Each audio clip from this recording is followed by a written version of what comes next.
యజమానుడమైన నిన్ను మోసం చేసి వేరొకరిని సేవించడానికి వెళ్ళానా? పోనీ ఎప్పుడైనా నేను నీ మాట జవదాడానా?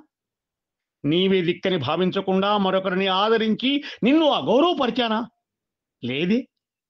మరెందుకు స్వామి నిరపరాధినైన నన్ను ఈ దుఃఖ సాగరపు అలల మధ్యలో ముంచి ఉంచుతున్నావు? ఇది నీకు న్యాయమైన శ్రీకాళహస్తీశ్వర? స్వామి ద్రోహము చేసి వేరొకని కొల్వబోతినో కాక నే నీ మాటన్ విననొల్లకుండితినో నిన్నే దిక్కుగా చూడనో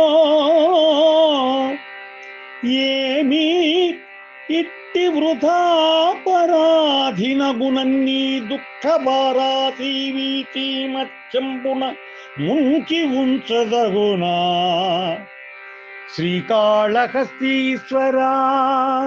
ఆ